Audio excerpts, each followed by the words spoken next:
I believe we are now live on Facebook. Wow, it's funny because our subject is about women balancing life one day at a time, and we're balancing the stress level of trying to get this technology in order. Hello, everyone. Welcome to the Novi Public Libraries. I call it women's stress because it all boils around stress, but we're talking about balancing life one day at a time. And it is my pleasure to have special guests here. They know it all. They're the professionals. So I'm going to leave most of it to them as I host it. If you're here looking from Facebook, if you have any questions or comments, please type them in the comment section. I will be monitoring them and I can pose the questions or comments to our guest. If you're watching on Zoom, I already mentioned that please keep your audio and video turned off. But if you do have a question or comment, feel free to jump in at any time and you can pose your question or comment. Or if you don't want to speak, you can type it in the chat and we will be watching and following it there. But let me announce my special guest. I'm happy to have Miss Rachel Soulier. She's a clinical therapist and licensed social worker. Welcome. She's a member of Solers and Associates. A special guest there. I'm glad to have you with me. And welcome. We're keeping Thanks so ourselves much. muted, even though we were having a little bit of echo. So bear with us if you hear some echoing going on. We're going to try and manage that. Some familiar faces. We have Dr. Crystal Jackson. She has been our guest psychologist a number of times. Welcome to you, Dr. Jackson. So glad to have you with us. And Dr. Shawan Lowe, licensed psychologist. We've had you a few times as well. Thank you for joining us. We're not going to delay the time much at all because it started a little bit late, but we're going to talk about balancing life. And balancing life for women is a challenge all the time, but especially during the last year and a half, I would say it seems like maybe amplified due to COVID and just parenting and work and family and just everything. So I want to kick things off with any one of our professionals who wants to talk about any area that we had on that flyer. I think I had a list of about 10 things, and I was wondering, how are we going to narrow this down to something in particular? And I think we want to talk a little bit about just overall stress and how normal is it to have such stresses during this time? Should we feel like we're the only one? Or I know we're not, but I want someone to talk a little bit about not feeling isolated during a time like this in terms of stress level. Let me start with you, Dr. Jackson. Can you hear me? Thank There we go. you. Thank you for having me, Gail. It's always an honor to be with you on um, such programs that provide invaluable education and information about mental health. So, thank you so much for having me. And you are 100% right, of course. Uh, no one single person is alone when it comes to being confronted with stress and trying to figure out how in the world to balance it all, how to manage work and family. And you mentioned the pandemic, loss, not being able to communicate as we would like to, which I think at the start of the pandemic, we were all craving, and many of us still are, for different reasons, still craving that face to face contact with people in a way that reminds us of how things once were pre 2020.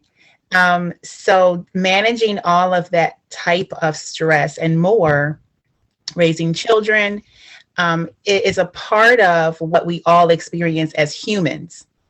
And women, I think, are in a very unique situation because, as we all know, women are, whether it's a stereotype, whether it's accurate or not, something that goes along with women is this idea of our ability to multitask, right? So it gives this idea and perception that we can handle lots of things all at one time.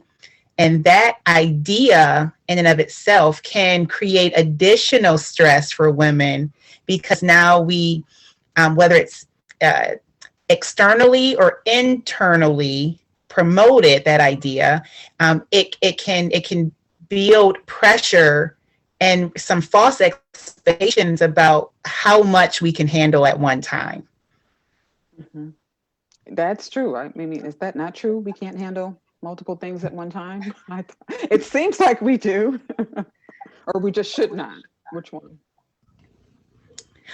I think it's more of the expectation. Whenever there's expectation involved, and if we hold ourselves to this expectation that may not be as accurate as maybe we would all like to think, then it can make us feel either shameful or guilty. It can make us critique ourselves much more harshly. And so when we're talking about the topic tonight, it can definitely negatively impact our mood and our emotions as we try to balance things and deal with the stressors of life. Anyone else like to chime in on that portion of it? Just the Uh, overall, where we break down. yeah, I agree, Dr. Jackson, with what you said about the appearance that women can and should be able to multitask all of these things. Over the past year and a half, I've definitely seen this with so many people, just that pressure that we put on ourselves, and even me, I experience that too. I mean, in as a therapist, we've had to make a lot of adjustments to how we've been providing care this year, and even that, even making those adjustments and seeing that play out in my own life, I've been able to, that experience and seeing my clients go through similar things in their jobs and their roles with their families. Definitely, this is not a one-off thing. This is happening across the board. So the trick here, I think, is to break through some of that isolation and be able to connect with others, even though that has been more challenging, because that's the key. If we could all just stop and kind of look around and notice the little things and notice listen to what people are saying. A lot of people are going through this in a lot of different ways. It's way more prevalent than you might think when you're kind of in your own little bubble and at home, kind of working through these things. That's what made it so challenging. It just was so hard to connect this year. And I know, I guess in the beginning of the pandemic, we were all trying to cope with adjusting, being isolated. And now it's kind of a combination of being isolated, coming out of isolation. There are those who are really ready to just come out of isolation, and some that are still apprehensive about coming out of isolation. Talk to women who are stressed about that as well, when even maybe people in their inner circle have opposite opinions on what they should do. How do you mentally handle things like that? And I guess I mean in terms of how should you feel? Well, I'm one who's not completely open to go running around to concerts and whatever, just out like that. But so many of my friends are. And how should you feel? Is it okay to just have differences of thought? I think it's perfectly fine, but I'm not speaking from a professional point. I think this is, a case where you have to set your own boundaries with it. You have to do, because everyone comes from different circumstances and situations. You have to do what works for you, what works for your family. I don't think there is a right or a wrong way to approach that with the people that you know. If you're being invited to things that you're not comfortable with doing, it's okay to set that boundary. And that's really, I think, the key here is just doing what works for you and trying to take that inner critic that's going to be critical of that and wonder what other people are thinking of you and the choices that you make, and really just following what you know and using the information that you have access to make those decisions. Another thing I think of in terms of pressure with that are moms. The mom can have one feeling, but your child may feel another way or not understand. Do they just do what you feel, or what do you suggest in that situation where you just have to speak? I'm the mom, and we're all gonna go out, or I'm the mom, or we're all gonna stay in. I mean, how do you handle that kind of thing? Anyone? I would say that it's probably not so much the either or, but if we go out, how do we do things in a way that is safe for all of us? And if we stay in, how do we then do things that is then sustainable for all of us? because long period of time of isolation that is not healthy. So it's not about what do we do, but whatever that we choose, how do we then do it in a way that is safe and that is respectful. I like that respectful part of it. And I guess that goes within the family or just within your workplace or circle of people that you communicate with, it, respecting the fact that we all have differences of opinion. That's a little bit more comforting than just thinking it should be my way and that's it. Let's continue. We had the long list of things about balancing life. Take another avenue of that, because I know grief is another thing that connects with the virus and the pandemic and everything. So many people, some people have lost no one, and that's fine and respected. Some have lost people that are really close, and family members, or some friends, or just the hearing of the deaths and the people who have had the virus and recovered can be overwhelming for everyone. Talk about it from a women's perspective and how we deal with our emotions for that. I think a healthy approach, Gail, is to focus. If when dealing with loss, if we can help people and people can know to focus on self-care, right? Self-care, like start with the basics. Start with the basics and focus on self-care. And a part of self-care, I think sometimes when we hear the word self-care, we think, oh, manicure, pedicure, let me get a massage, let me meditate. That's what I think about. Right? But self-care, it can look like those things, but self-care is also boundary setting. So self-care can look in the workplace, for an example, like once I am off of my leave of absence, maybe because of a loss that I encountered or was faced with, when I return to work, self-care may be to go to either those who I'm working with. If it's my own business, it's going to my clients or my patients, depending on my profession.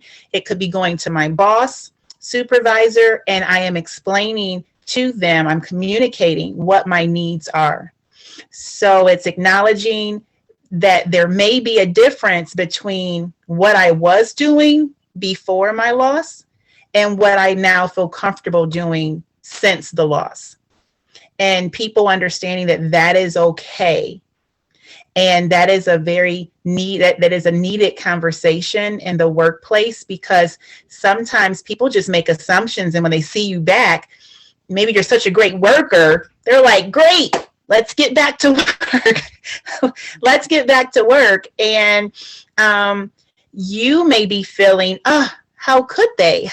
Why are they not making accommodations? Or I can't believe they are still expecting me to do XYZ, right? Fill in the blank. And so some of that is because people don't know. They don't know, and they too are probably making assumptions about what you can handle because you showed back up to work, which is not a bad thing.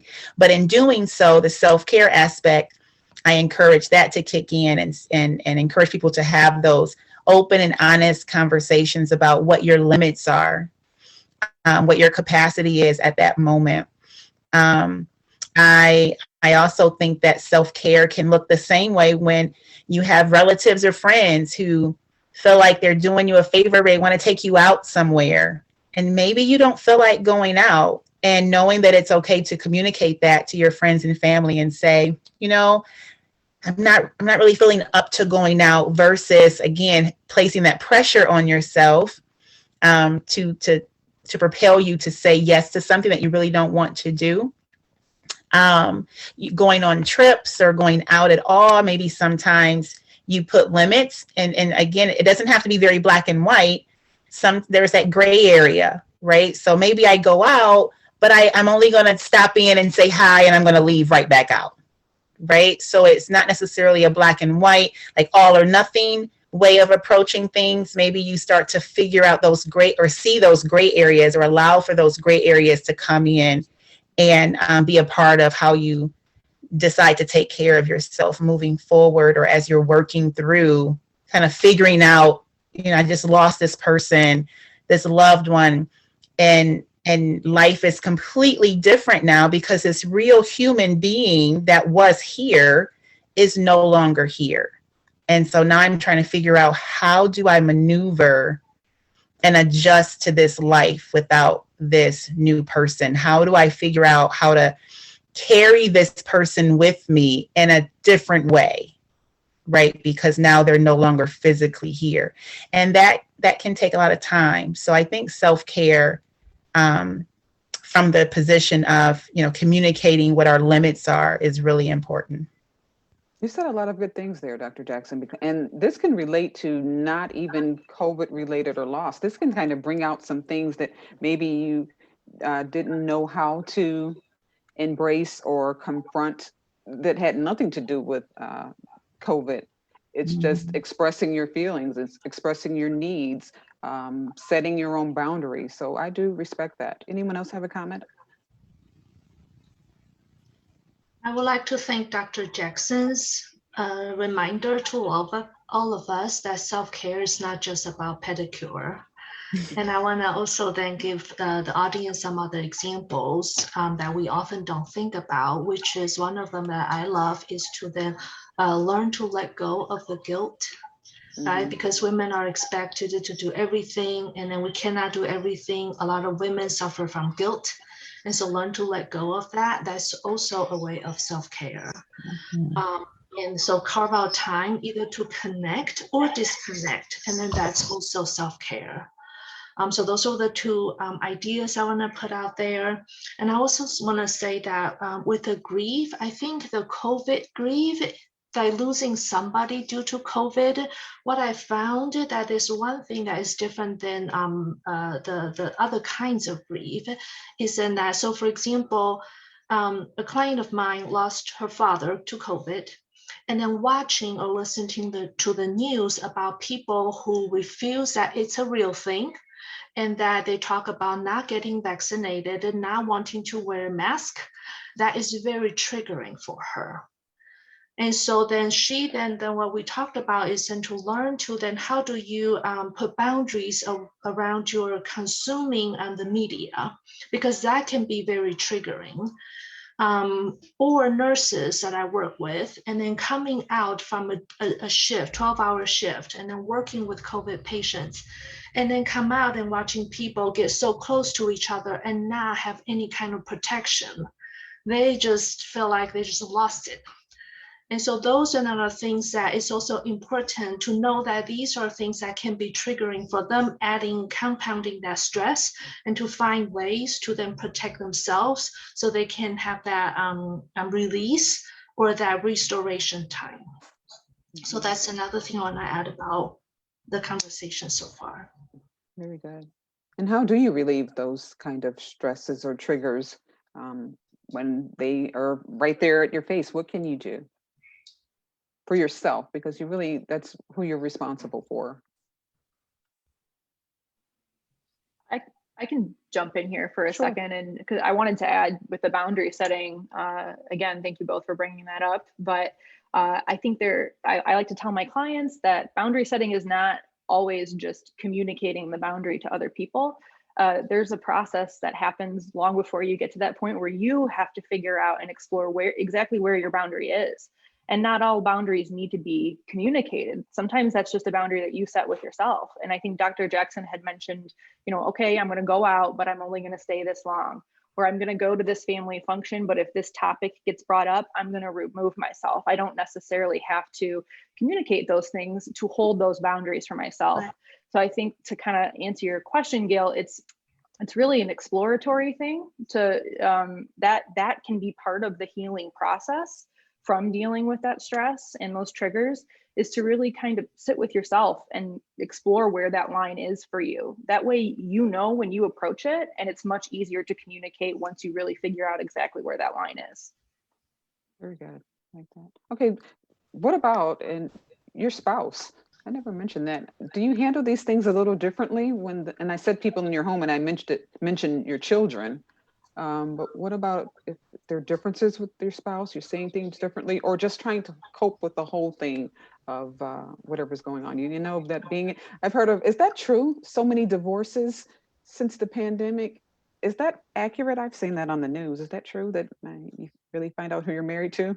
I know of a couple of people who divorced after a few years. It's like, what? So talk us through that. I think that, we can expect that there is greater conflict whenever there is greater proximity, physical proximity, additional time with people, less ability to go out and break away. So I think all of those things, come into play for life in general. We can see that in urban versus rural environments. And I believe the same is true when we talk about marriage, when we're close proximity, increased time together, very little space between us, greater time together. So I think all those things, wrapped up, and all factors will definitely play a part in marital satisfaction and kind of peek its head out and maybe the cause of some conflict or creating lower frustration tolerance levels, right? So I think all those things play a part, but I think that the approach when working with humans, adult humans for women, I think the approach is when we are able to understand what we are able to control versus what we're unable to control is a huge step in the right direction. And I think I say that because I know you asked a question, does it look different with our spouses? It may look different, right? It may very well look different. But at the end of the day, I think what we eventually all will get to as we work towards this in this process is accepting, it sounds like a cliche, right? Accepting those things that we can't control, right? But it really does, at the end of the day, once we get down to what is fundamentally, our focus and our issue is that sometimes people just don't, we may say people just, they don't do what we want them to do. They don't act, they don't think the way we want them to think, right? How many times do we hear people say, I don't believe they did that. I don't even believe they thought that, right? How could they even think about something like that? How could they think about doing this? Right? That's kind of like that resistance of what's real, by questioning, right? It's kind of a shock, being stunned about somebody else's opinions or thoughts or actions, behaviors. And even though we all go through those moments, I think it's important that we work to not get stuck there, because the moment we get stuck there is when we may start to create struggle, like internal struggle, when we get stuck in those places where we just can't believe what somebody is doing. We can't believe it. We don't know why. We don't understand it. And we kind of like rehearse it in our head, is when we start to create more of a struggle for ourselves, because no matter how much we rehearse it, we'll never be able to control it, right? We'll never be able to control somebody else's choices and their behavior, with their behaviors or their thoughts and attitudes and beliefs. And so I think that, going back to your question about how do we interact with our spouses, I think that we approach them the same way as we would approach other people, to that regard, right? To the point that I'm making about, we realize that even though I'm married to this adult person, I can't control this person either. And even though it's stirring me up, and I just wish they could get their head on straight, right? Like, that's how we feel. But we know that once we're able to kind of express that, and we feel, some validation or empathy from other people, I think we ideally we get to the point of, okay, so what do I do in this situation, right? What can I control, and how can I go about doing that? I think that is what's going to give the greater mental peace, right? As if we can get to that, help people get to trying to control, maybe. Right. But you know what, That's Gail? the hard part. It is, but I truly believe that not everyone has those different reactions because they are trying to control. I don't think they're saying to themselves, my goal is to control other humans. I really don't think that most people think that way. But I think the focus is less about if you're trying to control or not, and the focus is more on, is this helping you? Is this helping you? Is this working for you? Are you getting what you want to get with your focus being here? Right? And then if the answer is no, then okay, let's work and see how we can, get you to a place where we're not focusing so much on the actions and behaviors of others, because in doing so, I'm not getting any benefit from that. Got it. Any other comments from Dr. Lowe? Rachel, what do you have to say on this? When Dr. Jackson was talking about acceptance and then how it was a cliche, I was thinking that it actually, I think pandemic, it is a time for a lot of us to really look at a lot of important things in our life that we would talk about that may be a cliche, but this is really right in our face to practice it, right? And so in addition to acceptance, I was thinking also another notion is respect.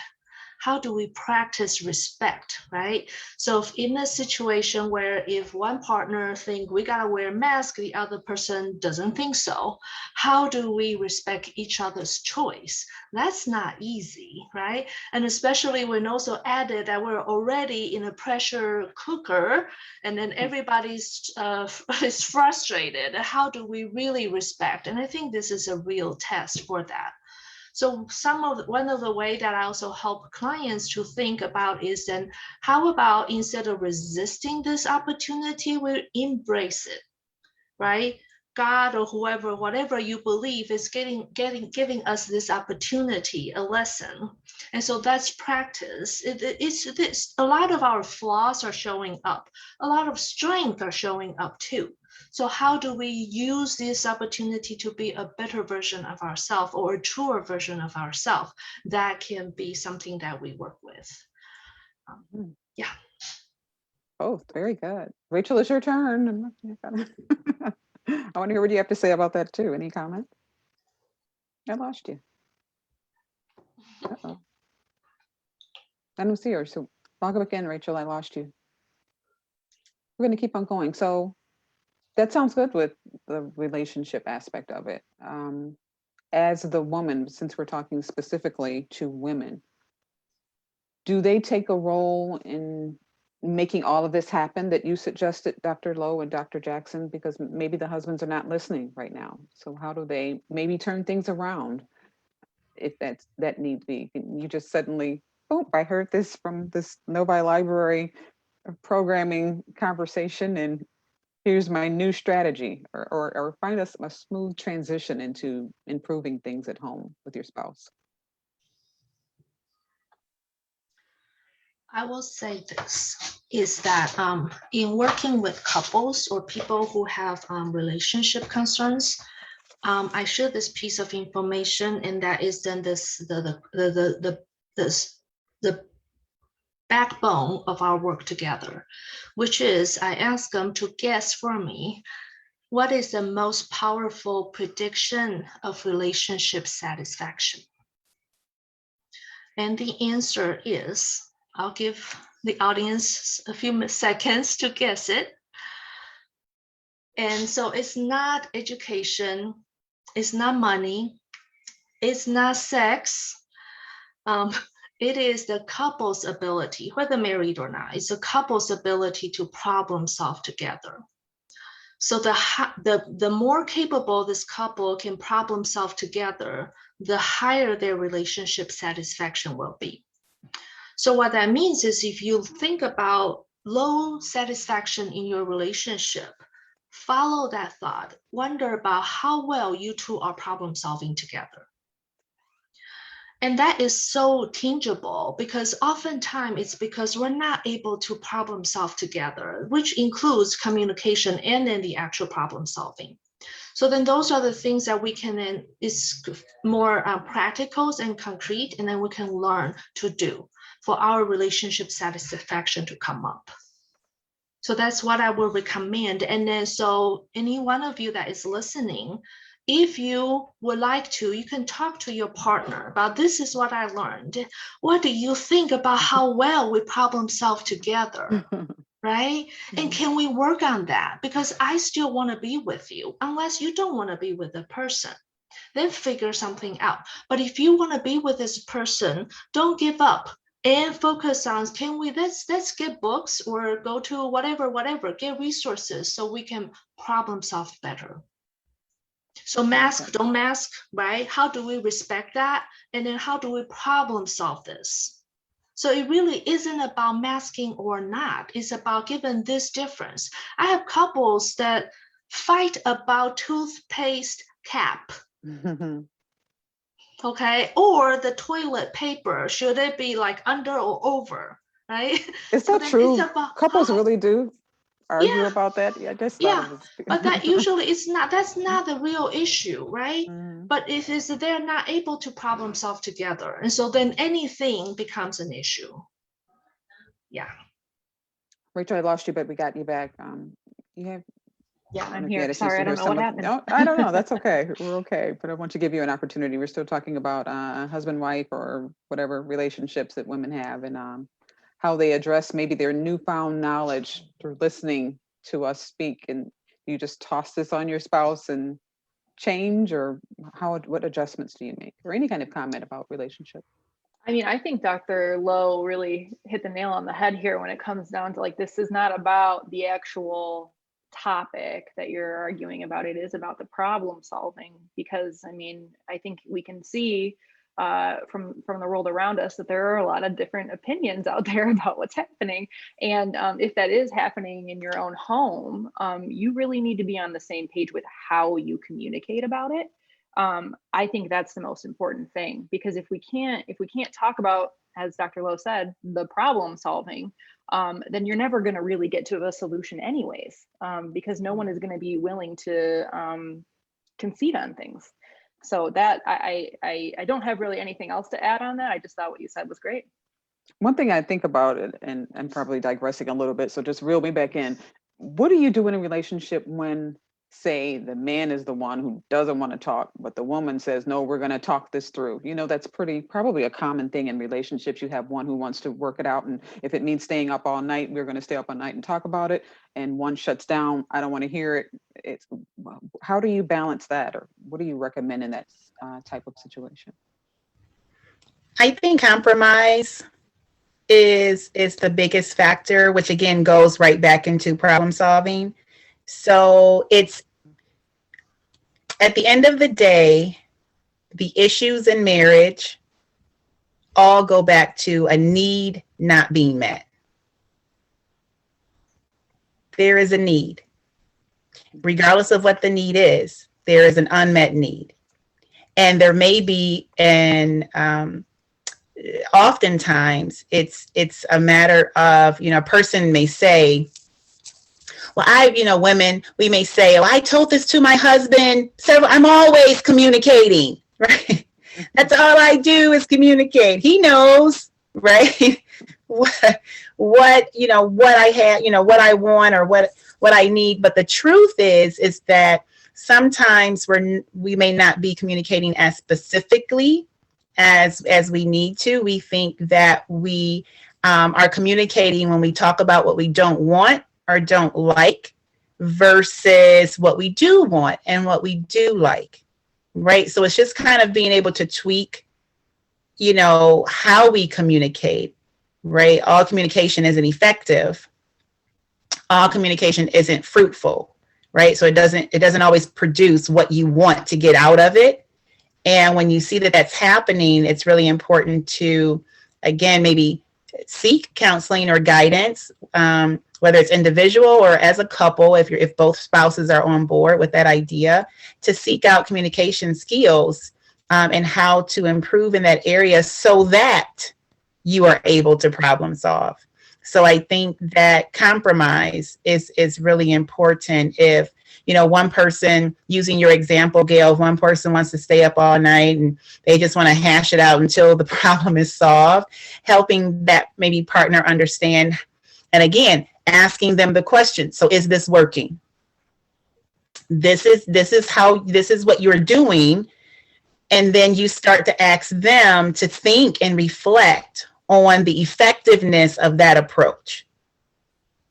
Right? So again, as therapists, we're not really trying to tell them what to do, but we're just trying to guide and help them to create insight, right? Because sometimes people will typically come in feeling like they are the ones that's right, and we're about to go into session and we're going to get the therapist. I need them to tell you what I've been saying all along, right? And oftentimes it's really the person being able to reflect on the approach that's been used and whether or not it's been effective. And if the answer is no, then okay, so now we look for openness to learn a different way, right? Or be open to use a different approach.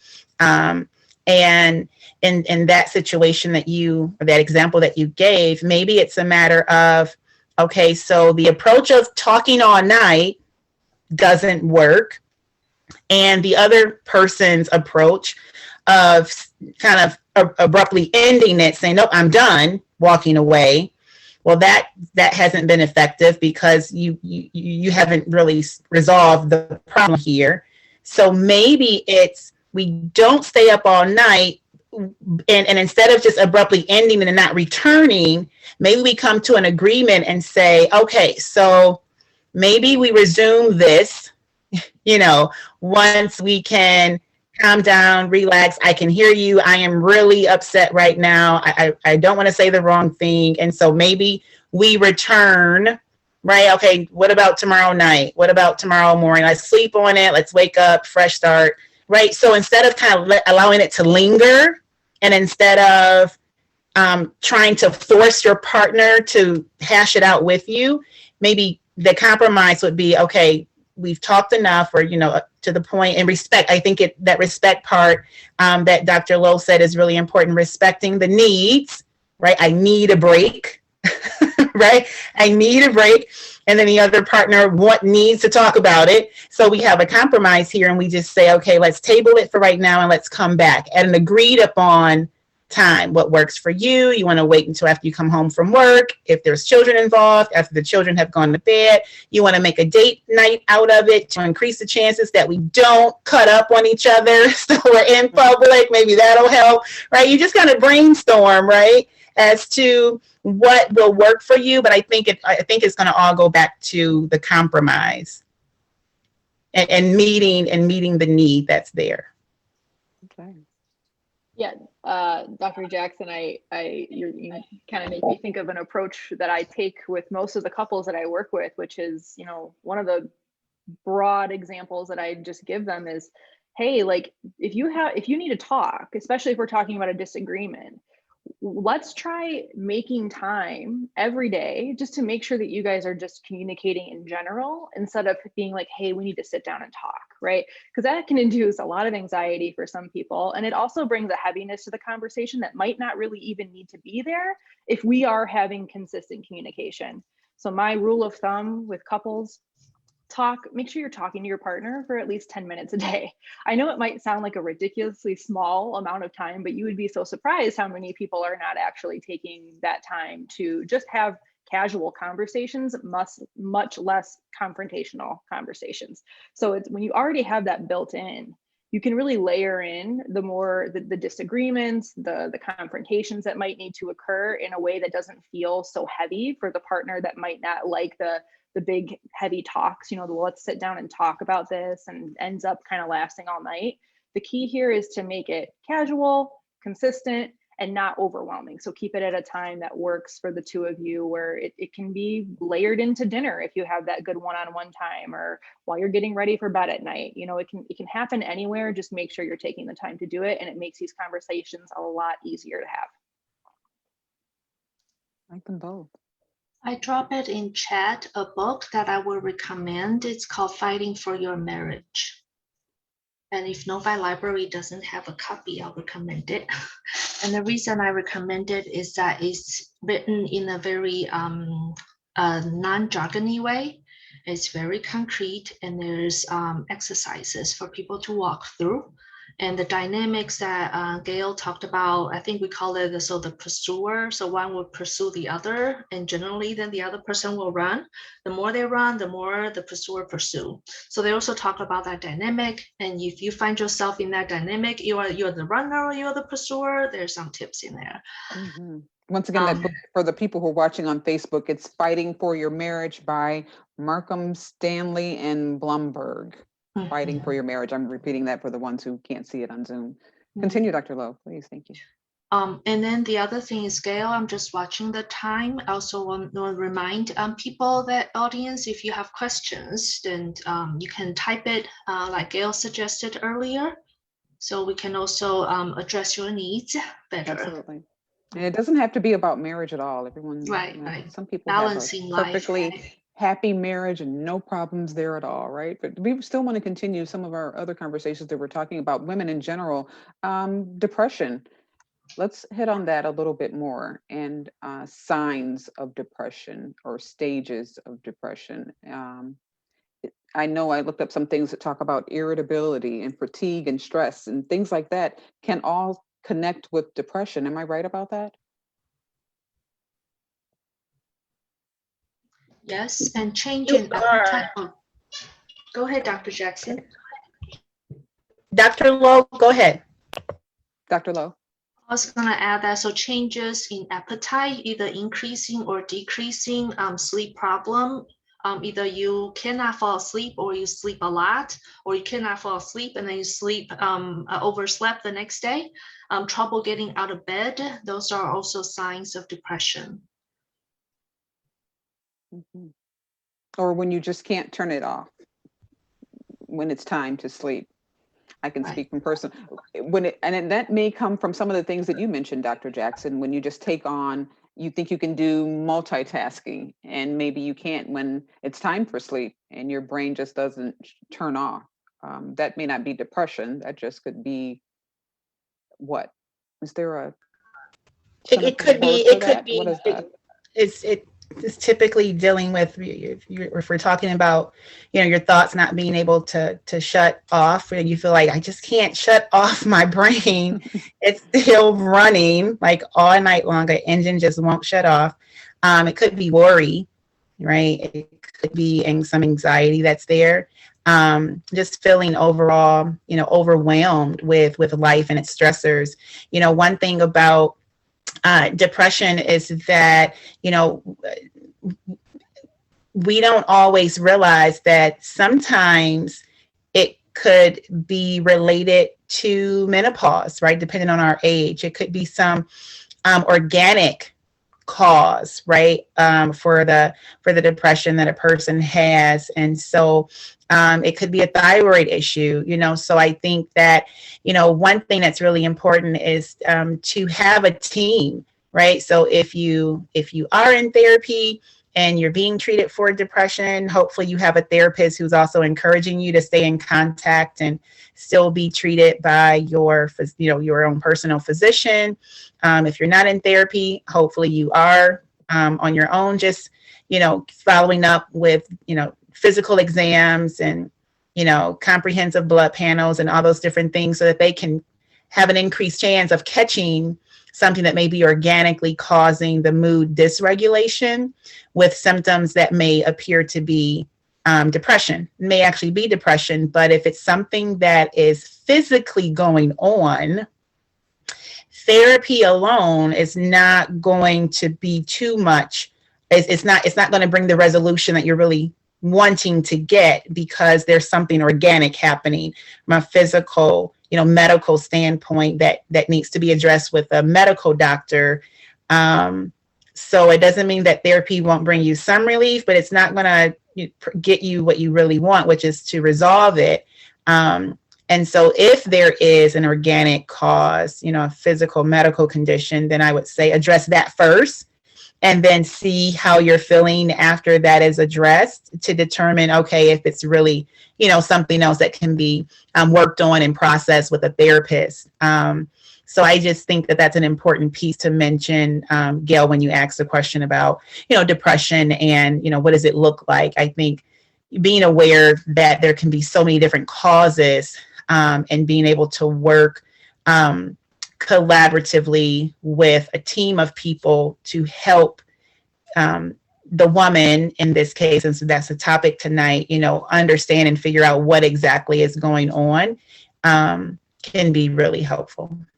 The thyroid, I didn't think about that even being something to look into for that. So good things. Anyone else want to chime in on that topic?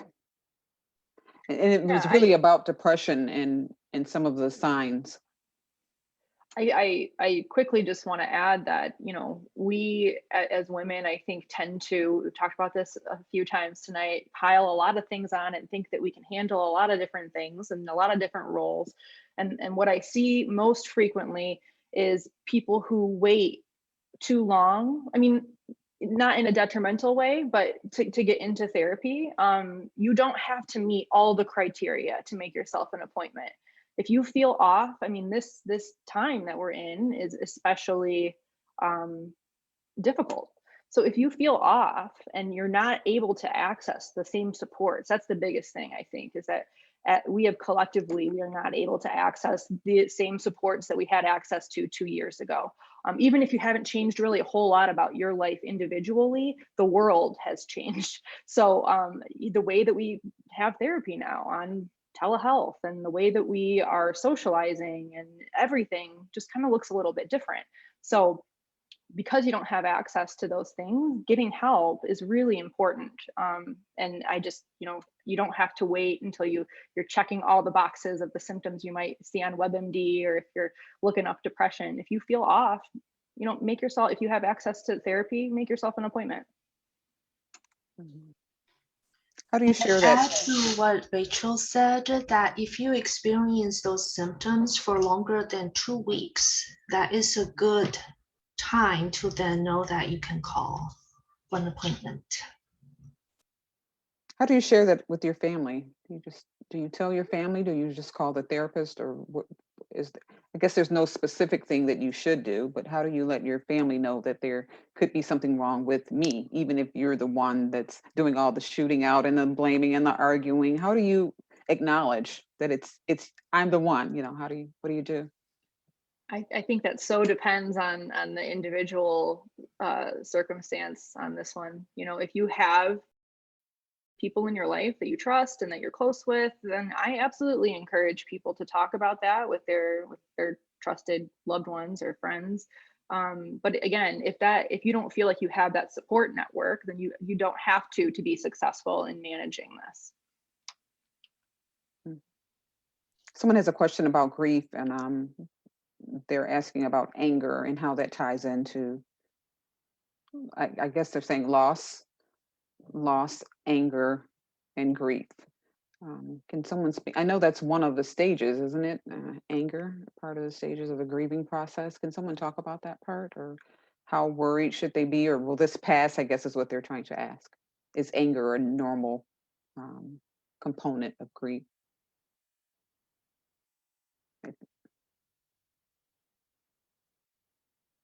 Anybody want to talk about that? Grieving and I guess being angry. I would say it's absolutely normal. And the other thing about grief is that it's not always cyclical. We can bounce to different stages sometimes. So it's okay if you feel like, okay, well, I got over this anger and now I'm feeling this emotion, but then in a few weeks you're like, well, wait a minute, I'm back here at this anger phase. It's okay to work through that in whatever way that works for you. Mm-hmm. And if I can also add to that, I think it's Kubler-Ross is at the stages of grief model that we're talking about here.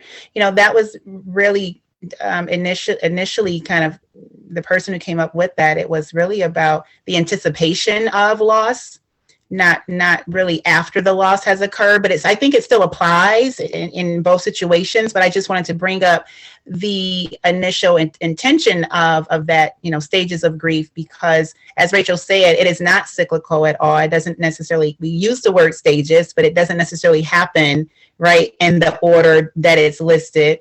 But it also can happen before the loss of a person, right? So you can start grieving the loss of a relative, a friend, a loved one, while they're still here, because you are anticipating their loss, right? So I wanted to make sure that, I clarified and tried to expand how we look at and how we define loss. And what that looks like. Sometimes people can grieve the change of job, right? So there has been a lot of loss during the pandemic, right? People losing jobs, potentially that kind of spiraling into a loss of a home.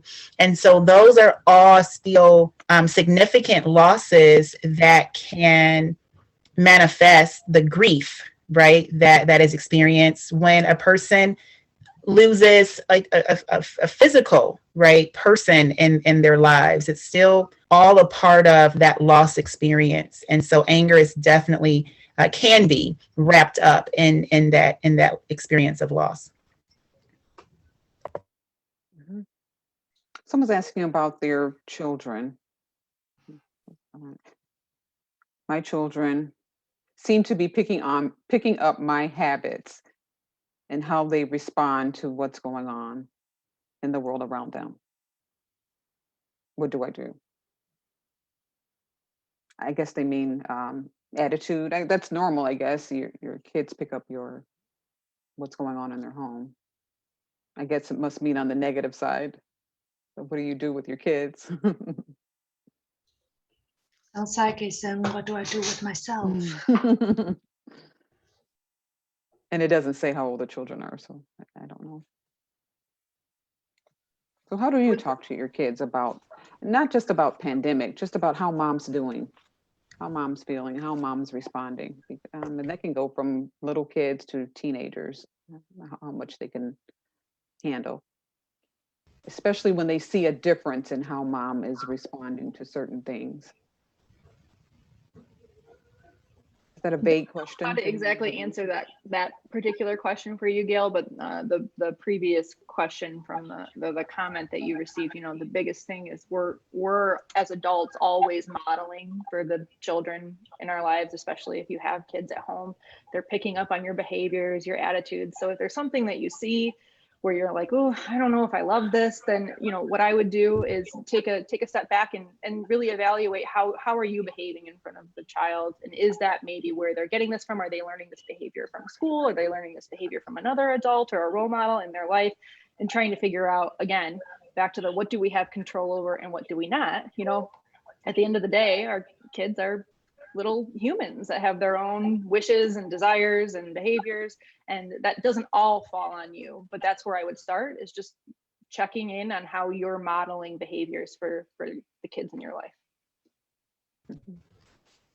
And another way to answer that, another addition, not another way, but in addition to what Rachel said, is knowing that it's okay to not be perfect. Women, it's okay to say, you know what, I am just having a bad day today. And taking that ownership, one, being nice to yourself, being kind to yourself, not expecting perfection. Even with regards to children, this is still related to the question that was asked about children being involved. I think one of the best ways that we can model to children is that we let them know that it's okay not to be perfect, right? We acknowledge the fact that we're having a bad day, and I recognize that mom's response to this, or the way that I did this, or the way I behaved, that was not okay. And right? Here is what I'm going to do going forward. That you never reach a point where you can't recover. That's my true belief. You can always recover. And so I think keeping that in mind versus, again, shaming yourself or making yourself feel bad because maybe you responded out of character, and you did not respond in the way that was typical of you or the way that you wanted to show your children how to respond. Clearly, the person who's asking the question recognizes that they are a model, right, for their children. So I think that's huge. Like, that's a plus right there, that you even recognize and acknowledge that they're watching you, and the fact that you are sensitive to what they're seeing and what they are picking up on is a huge strength. And so I think I would just add on being kind to yourself, and knowing that it's okay to acknowledge to your children that, you know what, I just messed up, right? This was not okay. And because now you're showing your children that it's okay for them to do the same thing, right? To acknowledge and recognize that, you know what, when I make a mistake, it's okay to acknowledge that I made a mistake. And I learned the lesson. What's the lesson in this? How can I recover? And helping them to bounce back, right? That ability to bounce back and recover is so incredibly important for women, as I answer the question, as women, and as we continue to be models for our children. Very good. That answered your question. I have another question here. This is it normal to feel depressed about going through menopause? Menopause happened sooner for me than I thought it would, and I'm also in transition in my job when this happened. Is it normal to feel depressed about going through menopause? That's an interesting one. My response to that is that the fact that it's happening to you, then it deserves your attention. So whether it's normal or not, in my mind, it doesn't matter. If you're going through menopause and you're feeling depressed, seek help.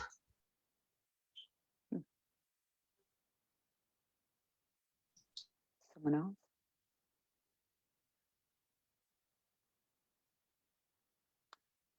And you can type if you'd like, if you want some more response to your comment. Anyone else have anything else to say on that part? I would say yes, it's normal, isn't it? What would make it not normal? Even if you need help or need assistance or need to talk to someone, that doesn't mean it isn't normal, does it? Is that the word you would use? Or normal versus abnormal? I would say it's normal. Oftentimes, I You think mean people want to know is it common that this common? happens, right? Yeah. Yeah. Is it common? Or is that anyone's area of expertise where they would know how common it is? Depression with menopause.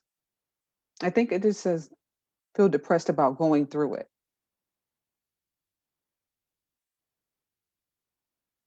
Nobody? I think that Dr. Lowe's answer, honestly, is really the best answer.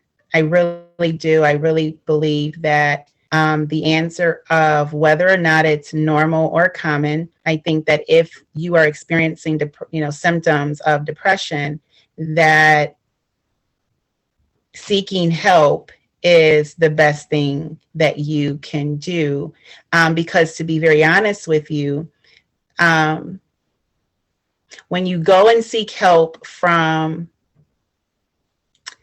an ethical, caring, compassionate, non-judgmental therapist, right, which is what we all strive to be, you will probably never hear a therapist look at you and say, this is so abnormal. I've never seen this ever before a day in my life, right? Like we don't, that's not how we talk. So you'll never hear that from a therapist. So I think it goes back to Dr. Lowe's answer, which I think is a great answer. It's the best answer. Is that it's not about if things are normal or not.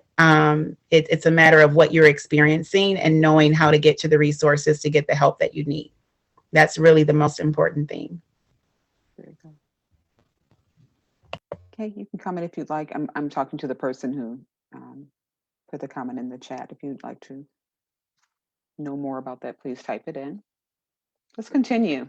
What were some of those other things we were talking about, balancing everything that we had on that list? Let's go on. We're going to continue just a little bit because we have some time left. And then there is another part that we will discuss next month on some of the portions that we did not touch on. But let's continue with, we talked about work. Did we talk about work? Yep, we talked about home. We talked about family, body image. I don't think we talked about that. And I did see that on the flyer. So let's hit on that just a little bit. Because and a lot of times when we use the word body image, I immediately start thinking about teenagers. But the older I get, I start thinking about people in my age range, and the same thing. We can relate anyway across the board with self-confidence, maybe, or the lack thereof, due to expectations that we put on ourselves in terms of body image or health or diet or exercise or the lack thereof. Let's talk about that. I'm throwing it out there, aren't I? I mean, women Bill, have is there that. something specific that you want to talk about? I want to talk about people's mental expectations that they put on themselves when it comes to body image, health, diet, exercise, and not maybe doing some of the things that they feel that they should be doing. And it can be depressing.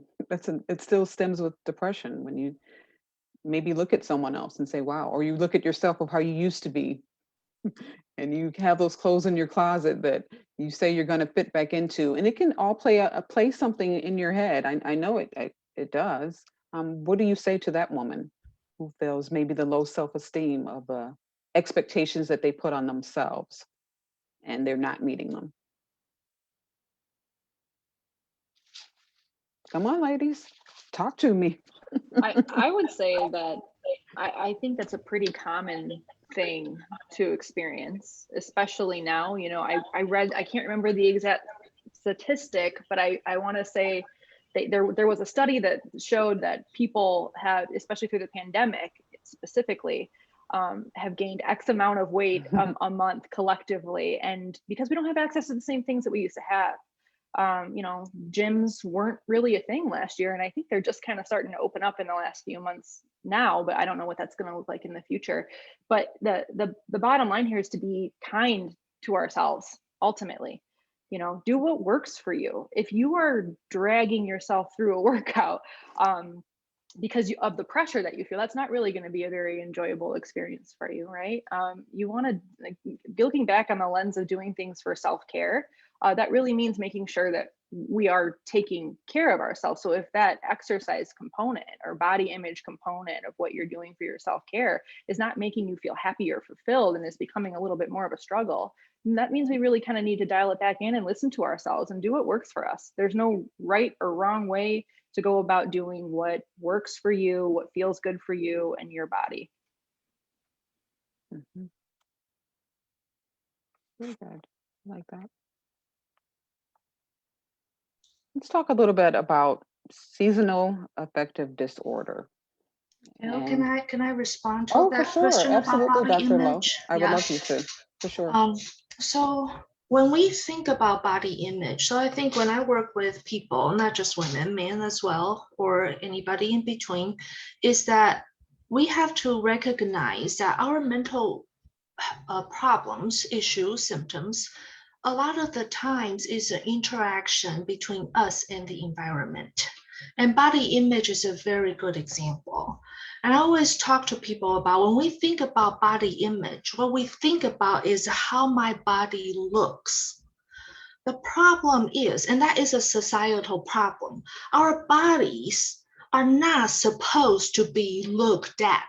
That's not its primal function, right? My eyes are not meant for you to look at. My lips are not meant for you to look at. My eyes are meant for me to see things. My legs are meant for me to move around, not for you to look at.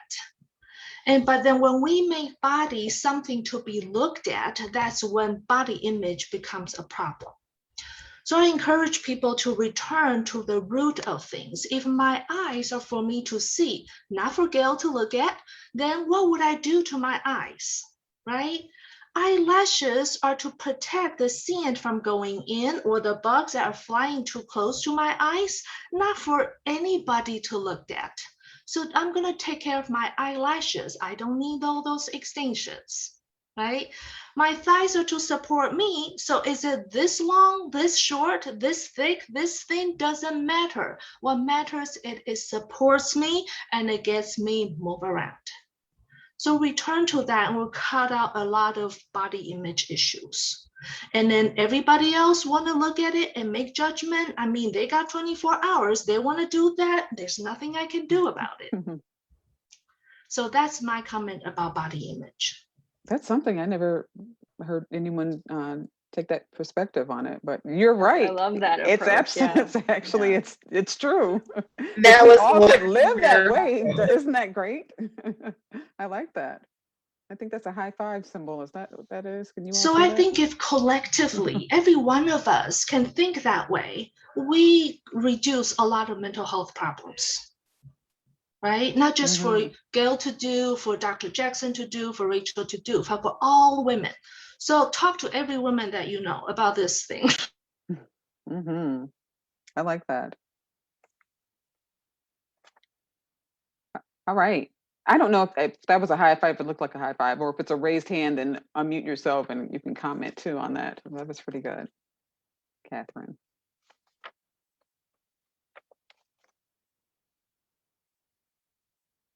All right. I did mention seasonal affective disorder. So since I mentioned it, I do want to touch on that just a little bit, because even though we're in the middle of, we're not even in the middle of summer, it's kind of phasing its way out, even though this is it's a really good week, isn't it? But we're going to be dealing with the seasons changing. And then I think with that comes moods changing. Let's talk about that for women who may already be on the tipping edge of depression, or is that really a thing, seasonal affective disorder? What can we talk about that? So yes, it is. It is a thing, and people will notice that their mood starts to shift around certain seasons of the year, and I think many people recognize that it's starting. It will start to change sometime around late fall, right during the fall season when there's less sun, right? It's connected to this disorder as well, the light. I think that some of the symptoms are very close to those of depression. The thing that I like to highlight the most is with things in life that we know are predictable, reoccurring. It's great to prepare and plan for that, right? So if I know that there is a trip that is coming up, there's a camping trip, I'm not waiting until whoever I'm going on this trip with to say, all right, we're loading up the van or about to literally pull off right now. I'm not waiting until that moment to start packing, right? And to plan and prepare and call my job and make sure I have whatever I need arranged for me to take this trip, right? The same thing is true for a person who is a boxer, right? An athlete. They're not waiting for the game to start to practice, right? They're preparing for what they know is coming up. And so I think that the idea of preparation can be extremely helpful with offsetting some of the severity that's experienced with the symptoms with seasonal affective disorder, right? So if this is something that is reoccurring certain seasons of the year, I would say to people just to plan for strategies, plan to implement, have a plan in place. I know when this time starts, I start to feel that way. So I am going to start now with building up X, Y, and Z, or I'm going to start now with making sure that I have this in place, right? So then that way the impact, right, is not so shocking every single year when it happens, right? You're not, you don't have that added layer, right, to deal with the shock of it all, or being, the surprise of it all. So I think the more that people can prepare based on their history, and what they know about their body, and their mental state at different seasons, I think preparation is going to be key. And how people prepare is going to be different, right? Because what works for one person may not work for the other, right? Or work for the next person. So I think preparation can look like you utilizing the skills. What I tell people, I work with clients and they feel like they don't have skills and techniques already, and it becomes my job to really highlight those strengths that they have that they maybe forgot about, things that have already worked. And with prompting, people realize, oh yeah, I did this before and I tried this and that really did help me. And before you know it, they came into a session saying, I got nothing, right? I don't know what to do, to me prompting and asking questions, and they leave out, right, with a good list of ideas and things that they actually have used before and it actually did work. So I think preparation is key. Okay. Anyone else comment on that part? I know that those, they call them happy light, can work really well for some people. I don't have any brand to recommend, but do some Google search. And what is it?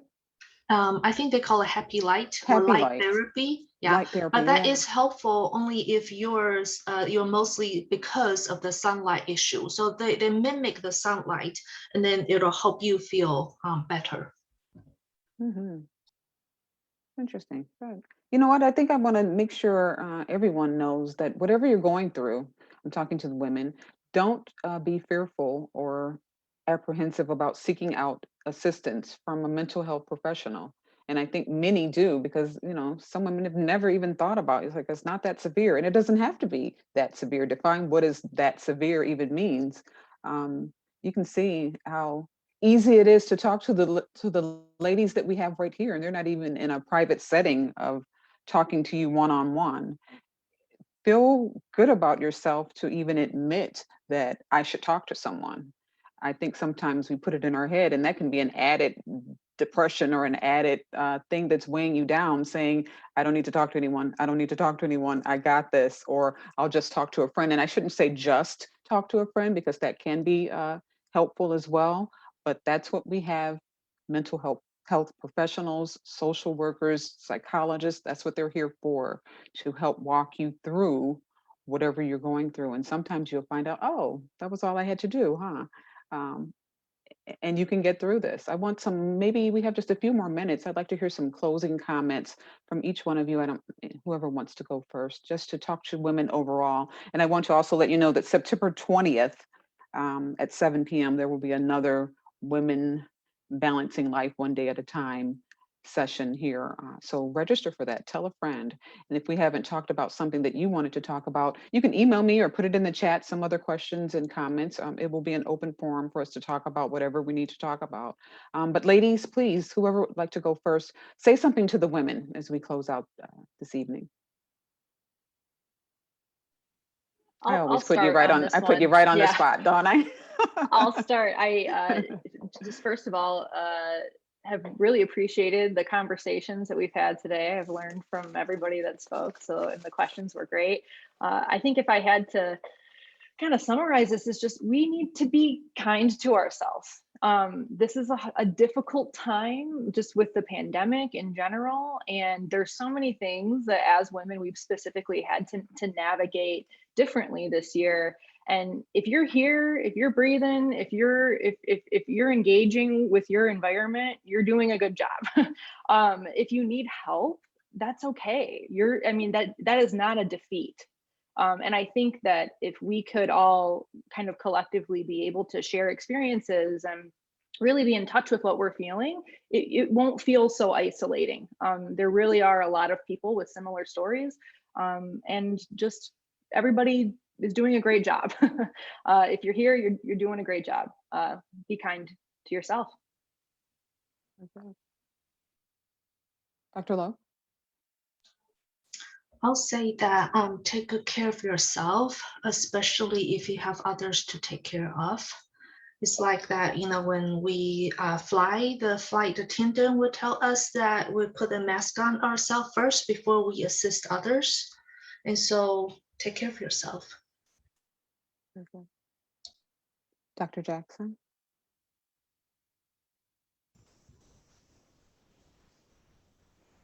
For